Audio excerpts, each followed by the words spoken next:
Hey guys, and welcome to a new video. Today I want to do a bit of a magic finding test. As you guys know me, I'm like a very lazy player. I don't like to bulk buy sextants and scarabs and do weird stuff with my maps and do all these kind of things. I'm like the Alk and Go gamer. But there has been a viewer yesterday on my stream that said, "Yo MB, I'm doing magic find since quite some time. I'm getting tired of it. Do you want to buy my leftovers basically?" Which is basically 40 fully juiced, Crimson Temples, 8 modded maps with Enraged Strongbox, again, like 2 additional. We have Beyond and Magic Pack Size running Reliquary, Ambush, Divination, and Cartography. So this is the kind of stuff that I just don't like to do, sitting hours and bulk buying everything and prepare all my maps. I mean, if you're doing like big magic find projects, it's always nice to just prepare an entire quad tab. And you're going to spend like 100 divines for just preparing all those maps, but then the upcoming days you just log in, you just run your maps and everything is fine. But since I'm like swapping builds very often and stuff like that, I just don't see the point of doing that. But hey, he sold me all of that, and then so we can basically make some test for magic find. It's not going to be a big sample size. It's not going to be like a loot from like 2,000 maps or something, so we get a good average. But for a small little magic find test, I thought this might be fun. So I wrote down everything.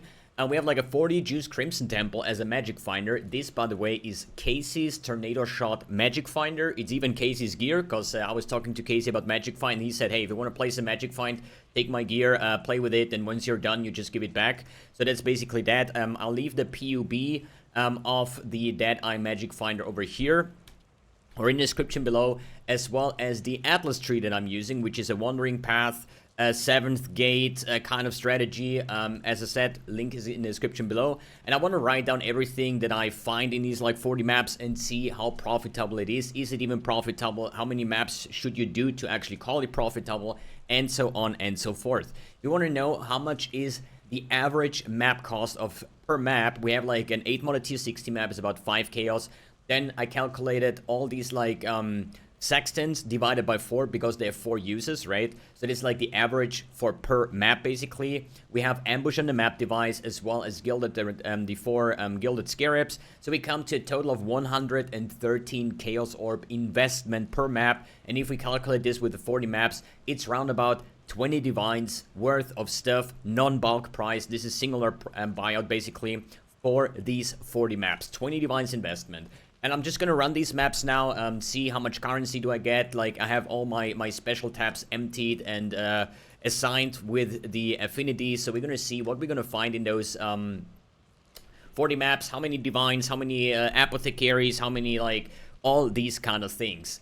And yeah, I would say we do it the old traditional way. We're gonna start up with the first map, basically. So I'm gonna take one of each here. I'm gonna apply my stuff here. So we have enraged strong boxes, we have 2 additional strong boxes, the Beyond, as well as the magic pack size. So all my things are in. They all have like 4 charges, so I'm always preparing like 4 at a time. Reliquary, ambush, divination, cartography, and my Crimson Temple map. And I'm gonna run these with ambush as well as the Eater of Worlds. Good. Anything else here? I could run any of that stuff, but in the end of the day, there is different variations on how you can run those maps. Some people say, hey, it's always worth to go for rushing the boss first, so you play the map as reverse. Because when you kill the map boss, you're actually blocking all the bossing modifiers from the altar. So it's like a higher chance of getting like quantity, diviner, altar and stuff like that. And so you can do it reverse. You could kill the map boss, then you can go and search all the altars for the most quant possible and then open the strong boxes. There's many different ways. I know also people that say like, you know what, I don't care about killing the boss first, I don't care about the altars, I just want to make the maps as fast as possible. I just go in, click all the strong boxes, kill everything, go out, put in the next map. So it's always like a time investment. I mean, obviously the most profitable should be killing boss first, looking for all altars, and then doing strong boxes. The fastest way would be just doing all the strong boxes and put in the next map, So that's why I say it's like time efficiency. What is better, doing more maps per hour or doing the long run and stuff like that? I think magic finding, my personal take here, is all about speed. The faster you are, the more you can get. But obviously, the more expensive your maps get, the more time you kind of want to invest into it, right?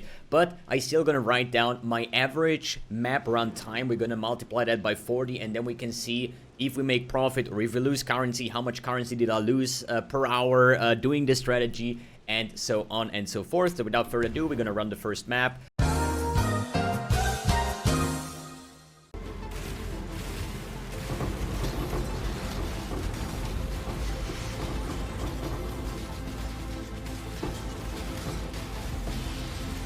Are you kidding me?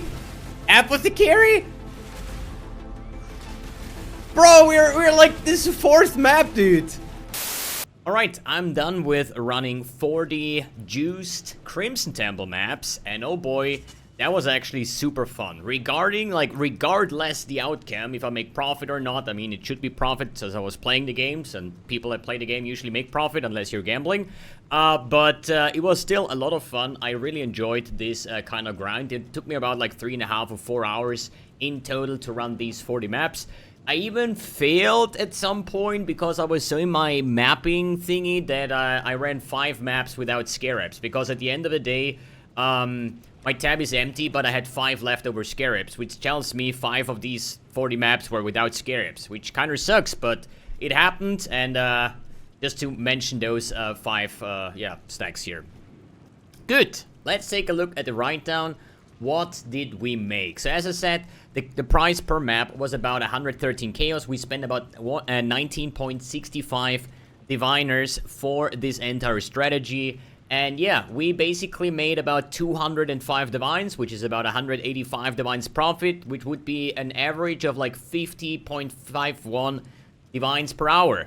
And you might say like, yo, what the fuck did just happen? And yeah, this is basically the thing. We actually dropped 2 apothecaries. Give me a second. And this one is sold, D&D, clear, the obvious, Hey, no trade request for like 2 hours straight, but once you press this record button, there's like people spamming you. It's crazy. But yeah, we found 2 apothecaries, 3 7 years bad luck, a Dragon's Heart, 3 enlightens, 2 Doriani's Epiphany, and a Divine Beauty out of like random altar things. I found a Mickey Mouse jewel here with absolute perfect rolls. We found 2 Voidborn Reliquary Keys, a Rain of Splinters, a Venter's Gamble that would probably sell for a Divine, as well as an Eyes of the Great Wolf with a quantity, attack, and cast speed. It's not the best, but it should still sell for about 9 or 10 Divines. So this is basically what we dropped, and here you see basically, if you have a question like, yo, did you sustain your maps? I mean, we ran 40 maps, and we got a total of 200, what is it? I think 272 maps back. So yeah, I think we are sustaining, basically. So let's take a look at the specifics here. Currency-wise, I dropped 7 flat divine orbs, I dropped 8 exalted orbs, and a lot of, like, random bubblegum currency, a bunch of, like, fusings, alterations, and stuff like that. I think that's actually over a divine worth of sextants. Actually, more than about, like, 2 divines worth of sextants that I got. A bunch of, like, tainted fusing orbs, eldritch currency. I had, like, 1 or 2, like, random harvest procs, since I'm not, not blocking any of my, any league mechanics, so they randomly appear. If it's, like, an in-game thing, for example, like a Legion or something, you know, I just do them. If it's harvest, I think I did 1 and skipped the rest, because, whatever, I wanted to save time. But yeah, then fragments, basically the stuff that you get when you finish your maps, you know, Screaming Invitation. We're actually very close, a couple maps away of getting the next Screaming Invitation. One here, one Maven Invitation.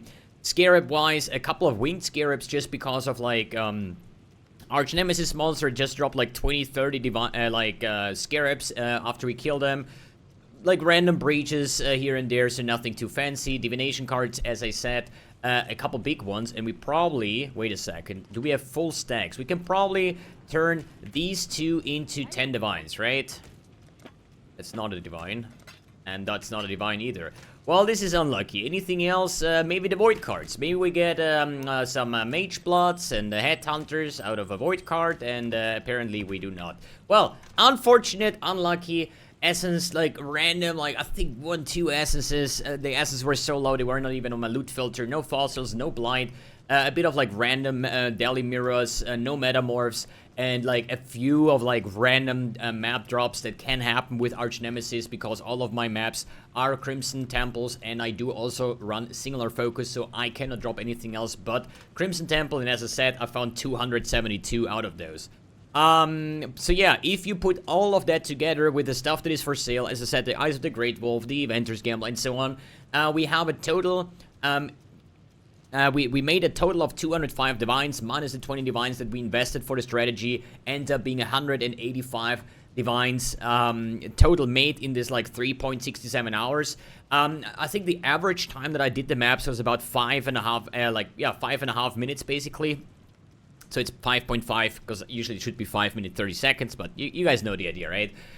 So now you say like, yo, well, is this even like a thing? Because you just got lucky. You got freaking 2 apothecaries, and so no.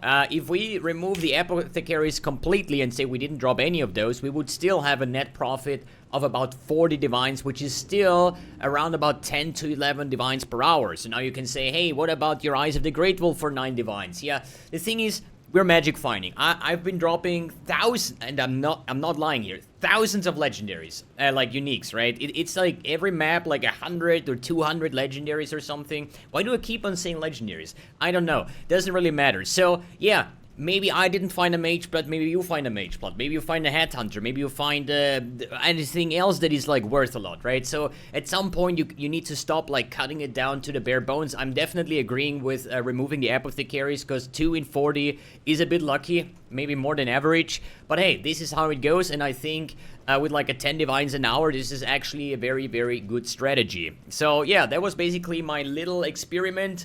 I'm gonna go home with 185 diviners, and I'm happy about that. More to invest into the next character. I'm probably gonna make a build guide about this Magic Finder in specific, like Casey's version of the Magic Finder, if you enjoy that, or if you want to know that.